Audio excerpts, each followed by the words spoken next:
What is going on, YouTube? Welcome to the Fight Maniac Podcast. Thank you guys so much for watching. I always appreciate you guys. Thank you, thank you. This is not going to be a full podcast episode. I already did one this week breaking down UFC 319. So if you haven't already, go ahead and tune to that after this video. But this is going to be a shorter clip, just giving my 2 cents, my opinion, my thoughts, if you will, on the biggest news, obviously, in the sport right now, in the sport of MMA, and it's that the UFC signed a massive deal with Paramount Plus and CBS for $7.7 billion, and that is over the span of 7 years. So equals to about 1.1 billion per year, which is already a massive increase from what the UFC was getting over at ESPN, which, don't quote me, I think it was like 1 forget 1 point something. But that was for the whole 7 years. So the UFC damn near 7x'd their money with this deal. So good for them, man. Good for them and good for the team, for Dana and his team. I know they all work hard. I know we all criticize them, but hey, man, at the end of the day, they give us a product that every weekend we tune in and watch and we talk about. So I know I criticize them, you criticize them, and trust me, I'm going to talk about some of the negatives of this deal as well. But let's just give them some props that they were able to finally, with this deal, put the UFC at a much higher level in the whole mainstream scheme of things, if you will, of sports. Shout out to Ariel Helwani. He broke it down beautifully, but he pretty much said that this puts the UFC in the top five sports for the similar type of deal, right? Obviously, you have NBA, NFL, MLS, NHL. You have all these other organizations. The UFC now is in the top five.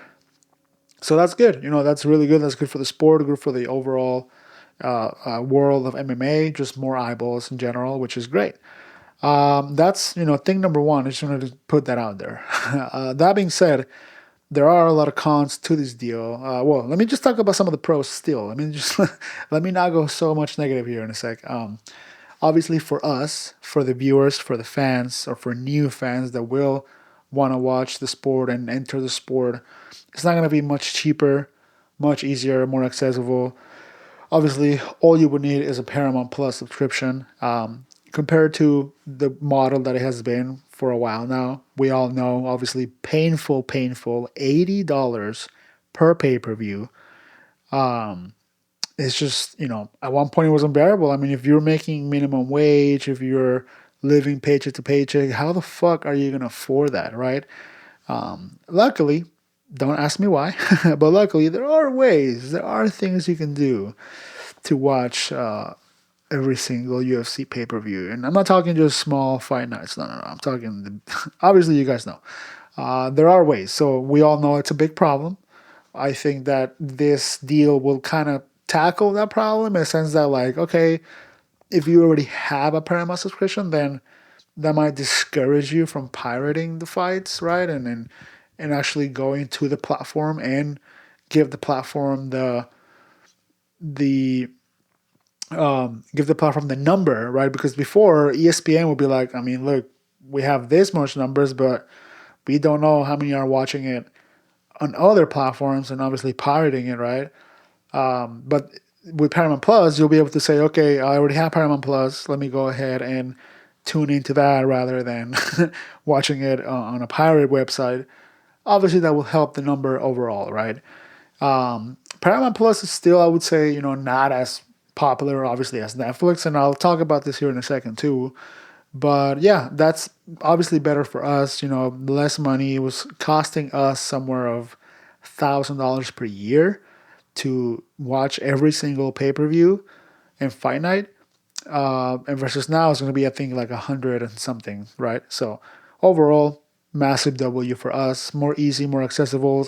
If before it was behind two paywalls. So you had to have ESPN Plus, which is already a subscription that you pay for, and then you would also have to buy the pay-per-view. So that's two paywalls that is behind. So, overall, it's a massive W for just convenience wise and how easy it is to watch the sport, because no every other, like not even the Super Bowl is behind two paywalls, you know what I mean? And that's obviously one of the biggest compared to like, the FIFA World Cup final. Also, that's not on their two paywalls. So the UFC, and I'm not comparing it, but if you look at some of the more marquee events like 300, like Noche UFC, obviously they're not pulling the same numbers, but to us, that is our Super Bowl. To MMA fans, those are our Super Bowls. We don't really have like a end of the season, end of the tournament type of event because the UFC runs all year long. That's a huge other point that Paramount, I'm sure, liked is they're gonna have content all year long, not just for 4, 5, 6 months for the season, right? Like the way these other sports are. So that's definitely a plus. We're talking about a lot of pluses right now, guys. Don't bear with me for sure. I'm gonna, go bad here in a sec.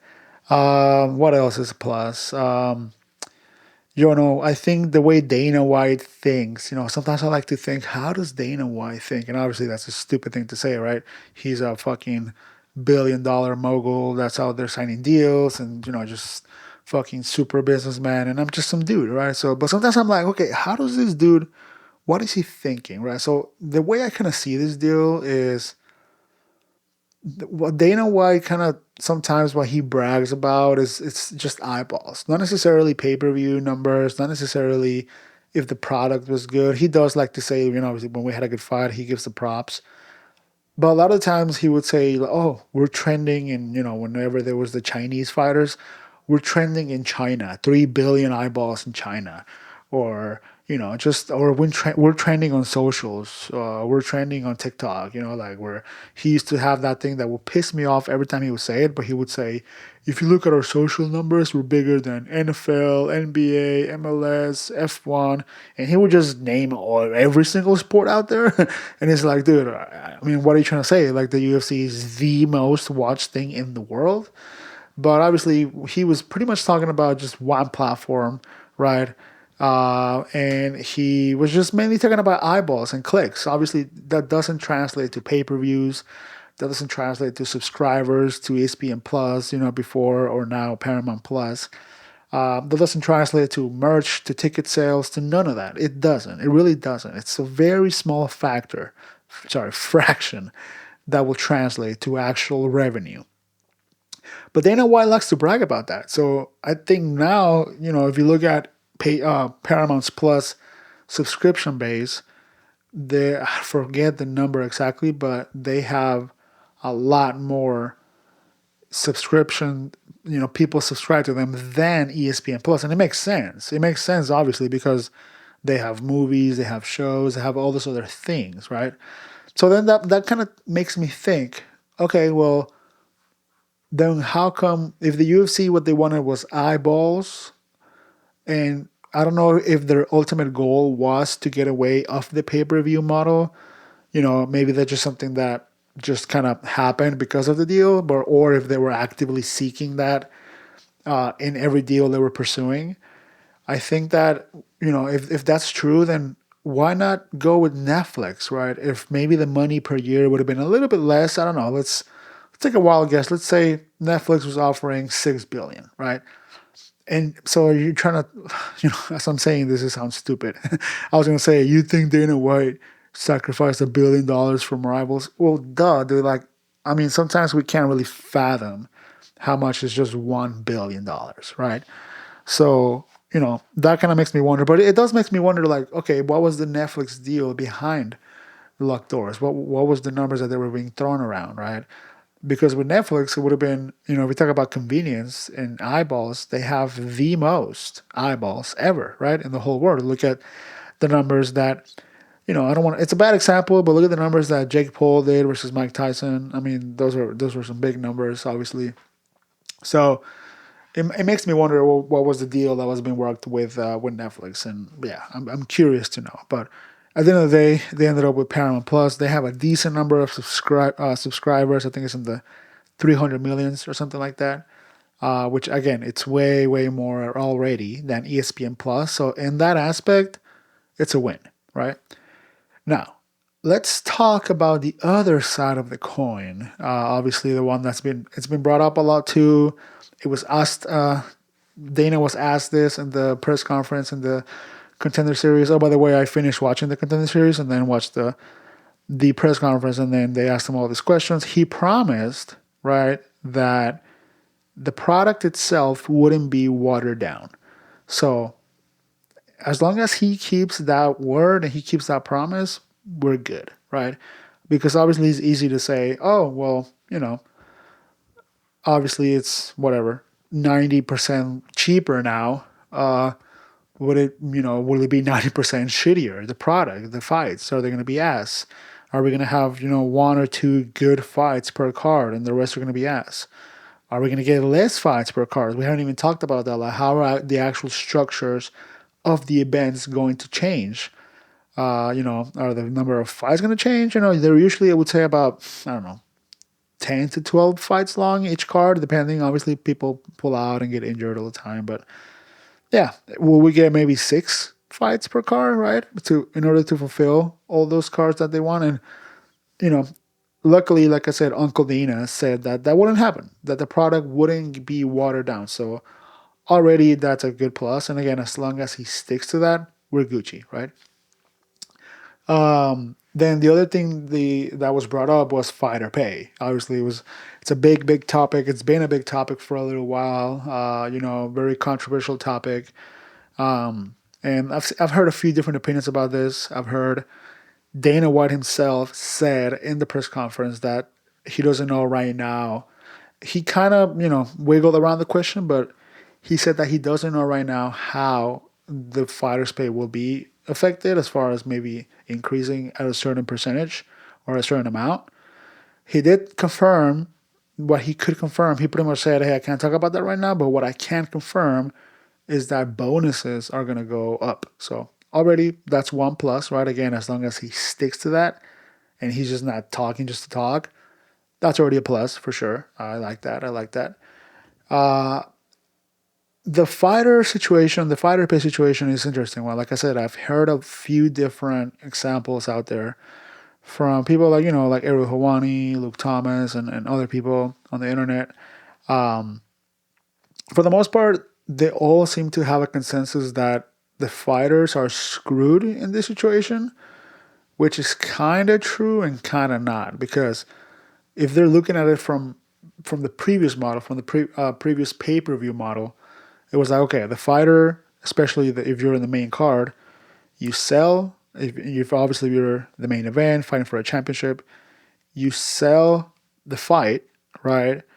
And then you get pay-per-view points per fight. So that, to people, again, to the one percenters like Connor, John Jones, Khabib, to people, the one percenters, man, the one percenters, those people, they were doing great. Obviously, they made a fuck ton of money because the pay-per-views would do really, really good, right?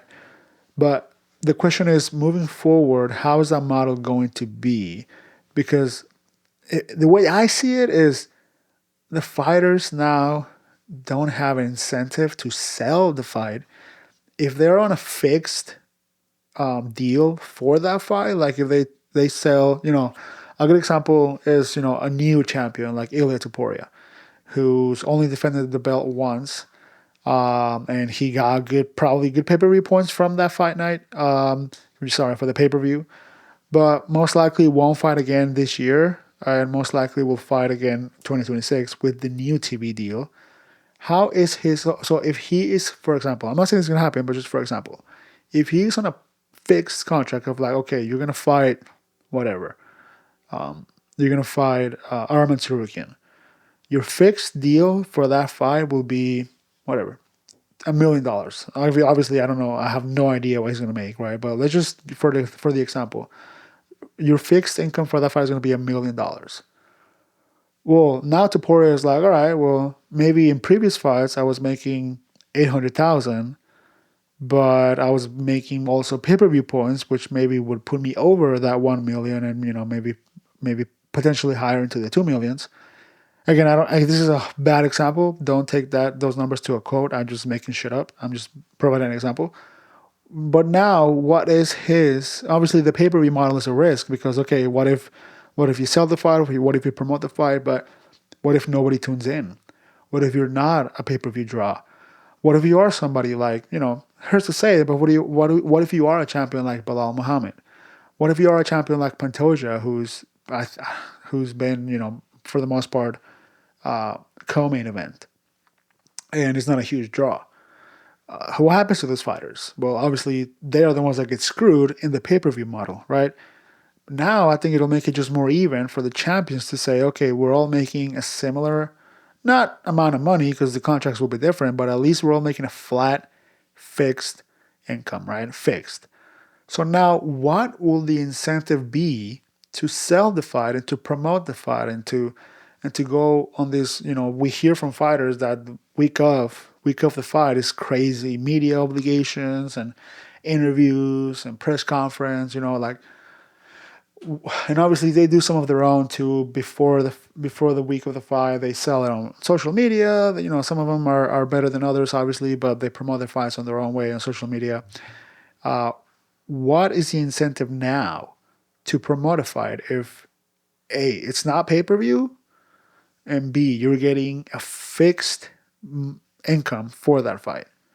You no longer have to worry about people because guess what? If 100 people tune in to watch your fight, you get paid the same as if 1 million people tune in to watch your fight, right? Now, there could be other sources of income for the fighters could be ad revenue.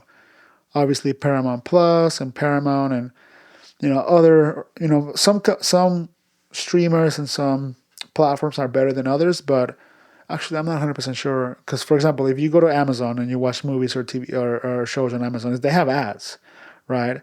Netflix doesn't have any ads, luckily, but or maybe my Netflix, but I don't know. I don't know too much about Paramount if they have ads, but will the fighters get ad revenue? That's a good thing because if they do, that would be a good thing. But I'm not really hoping. I'm not really. How can I say this? I don't think they're gonna do that because in the past they've never done that. They didn't do it with Spike TV. They didn't do it with Fox. They didn't do it with ESPN, and they all had ads too, right? ESPN ran ads, so if they were getting that before, but they were getting pay per view numbers, will they now not get pay per view numbers but get ad revenue? That's a good question that I don't think we're gonna find out right now. I think for what Dana said, they're still working out some kinks on the deal, and they're also probably looking at other deals or maybe different type of deals for Contender Series, for Slap, for BJJ. What was the other one? Ultimate Fighter. So they're probably looking at other deals for those platforms. So we're still gonna find more information out as the time comes, right? So yeah, I mean it's gonna be super super interesting overall. I do hope that if they do get a fixed contract, obviously it's gonna have to be an increase because the majority of the fighters, if they say, wait, you just signed this massive deal, you're not increasing my contract, and now I don't have the chance of making pay per view points. I mean, fighters will be mad, fighters will be pissed, and unfortunately, there's really nothing they can do other than leave and go to another organization. But the only other organization that might be able to pay something similar to the UFC will be ONE FC. If you're an outlier, maybe you can get a good contract with PFL. We saw them spending some money on Jake Paul, on Francis Ngannou. Those are the two only ones that come to mind. Other than that, there's nothing out there. So if you're not happy with your new contract and the new deal as a fighter, you are kind of fucked. So I do agree in that situation. However, I am a bit optimistic. I'm a bit on the positive side that the most of the fighters are gonna get a brand new deal that will have a nice bump. Okay, I don't know exactly how much, obviously, but a nice bump on their minimum pay. And again, just so you know, most fighters weren't making pay-per-view points, by the way. If you're in the prelims, you're not making pay-per-view points. I don't know if it was only championship fights. I think all main card fights got pay-per-view points. Please correct me on that. I'm not 100% sure. If you were on the main card, were you making pay-per-view points? But again, that already dwindles the number down to about a quarter of the fighters, right? That would be making pay-per-view points. So this doesn't affect everybody, right? If you're a fighter that's still in the prelims, still unranked, and just coming up, good. You're gonna come into you're gonna come into the flow, the peak of your career once you do get in the main card and once you do get in the ranks. You're gonna get in that in this golden era of this deal, right? So that's good for you. Maybe that'll help. If you're a fighter that's been in the UFC for a while, how is that going to affect your contract, right? Especially if you just re-signed or something. Like if somebody just re-signed, recently, imagine signing a contract with the UFC a week ago, or imagine, bro, I was watching the Contender Series. Imagine signing that contract that right now it's like probably 10 and 10, right? 10 to fight, 10 to show up, 10 for the win. It was today. It was the first day of the Contender Series. Imagine seeing that contract and knowing about the deal that the UFC signed today for $7.7 billion, which, mind you, doesn't take effect until 2026, but it still should be a mind fuck. Now, if you're a regular, fighter, I don't know. If you're someone like that's been in the UFC for a little while, let's say someone like a Justin Gaethje, right? I hope Justin Gaethje didn't just re-sign a new deal, like in the past couple of weeks or months. That would absolutely suck. Again, did they keep this on the wraps? Because if I'm a fighter and my contract is coming up, I'm waiting. I'm not going to sign until I hear this 7.7 billion news, right? Like if my contract was up in July, August, I would hold off as much as I possibly can for the news to drop. Oh, you signed a $7.7 billion deal? Oh, well, here's my contract. Here's my amount that I am requesting, that I think I am owed and I'm valued. Right. Now, I promise I was going to keep this video short, but I just have one more thing to talk about, right? Obviously, if you haven't heard already, there was this whole antitrust lawsuit going on with the UFC, and they ended up settling for like $300 million. What the lawsuit was, and I think it's interesting that this deal that doesn't take effect until 2026 drops about a week or a couple weeks after the UFC settles, the lawsuit. And I think it's interesting, the timing, but that's the only thing. But basically, essentially, what the lawsuit was that the fighters that fought for a period of time, I think it was like 2010 to something like that. I don't know exactly the years, but let's say you fought between 2010 and 2020. You were underpaid, is what the lawsuit pretty much said. You were underpaid, and the UFC owes you this much money. At first, they were going for upwards of 1 point something billion dollars, but like I said, the UFC ended up settling for $300 million. And mind you, that's spread out over like I think like 100 fighters or something like that. So either way, it kind of puts it into perspective of like, okay, is that situation happening right now again with this new deal? Like in 10 years, are we going to see a lawsuit that will say, I was underpaid because this $7.7 billion deal that they just signed, and my contract was 10 for 10 or 20 for 20, right? Or once I got into the pay-per-view points or once I got into the rankings, my contract was 100 and 100, right? Like it's crazy. And again, everybody's contract is slightly different, right? So, but yeah, just to kind of put things into perspective a little bit of like, will that situation happen again with this new deal?